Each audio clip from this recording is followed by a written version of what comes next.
हम लोग भगवान से हमेशा कुछ न कुछ मांगते रहते हैं। हमारे मांगने का कभी अंत नहीं होता। कई बार हमारी मांगी मुराद पूरी होती है तो कई बार ऐसा लगने लगता है कि प्रार्थना बेकार जा रही है, भगवान हमारी सुन ही नहीं रहा है। जबकि सच यह है कि भगवान हर किसी की सुनते हैं और सभी की झोली भरने की कोशिश करते हैं। लेकिन जब झोली भरी हो या आपको भरी झोली को खाली करने का तरीका नहीं मालूम हो तो भगवान यही सोचता है कि इसे देने का भी क्या फायदा।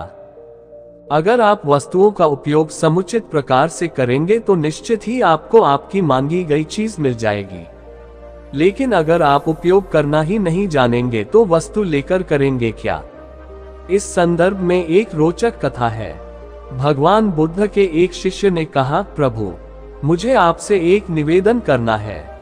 बुद्ध ने उसकी ओर देखा जैसे कह रहे हो कि पूछो। शिष्य ने कहा कि मेरे वस्त्र पुराने हो चुके हैं, अब ये पहनने लायक नहीं रहे, मुझे नए वस्त्र चाहिए। बुद्ध ने शिष्य के वस्त्रों की ओर देखा। वस्त्र सचमुच बिल्कुल जीर्ण हो चुके थे। बुद्ध ने दूसरे शिष्य से नए वस्त्र लाने के लिए कहा। कुछ दिनों बाद बुद्ध अपने उस शिष्य के निवास पर पहुंचे। कुशलक्षेम के बाद उन्होंने पूछा, तुम्हें और कुछ तो नहीं चाहिए? शिष्य ने कहा कि मैं इन वस्त्रों में बिल्कुल आराम से हूं, मुझे और कुछ नहीं चाहिए। अब बुद्ध और शिष्य का संवाद शुरू हुआ जो इस प्रकार था। बुद्ध, अब जबकि तुम्हारे पास नए वस्त्र हैं तो तुमने पुराने वस्त्रों का क्या किया?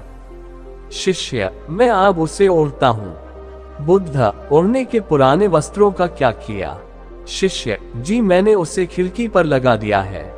बुद्ध, तो क्या तुमने पुराने पर्दे फेंक दिए? शिष्य, जी नहीं, मैंने उसके 4 टुकड़े किए। रसोई में उनका इस्तेमाल चूल्हे पर से गर्म पतीलों को उतारने के लिए करता हूँ। बुद्ध, तो फिर रसोई के पुराने कपड़ों का क्या किया?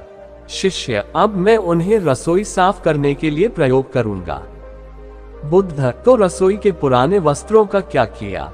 शिष्य, प्रभु वह अब इतना तार तार हो चुका था कि उसका कुछ नहीं किया जा सकता था। मैंने उसका एक एक धागा अलग करके बातियां तैयार कर ली। उन्हीं में एक से कल रात आपके कक्ष को प्रकाशित था।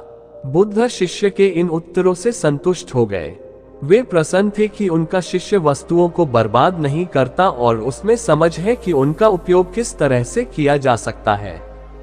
कथा सुनाकर संत ने कहा, इन दिनों जब प्राकृतिक संसाधन दिन प्रतिदिन कम होते जा रहे हैं तो हमें कोशिश करनी चाहिए कि चीजों को बर्बाद ना करें और अपने छोटे छोटे प्रयत्नों से इस धरती को सुरक्षित बना कर रखें।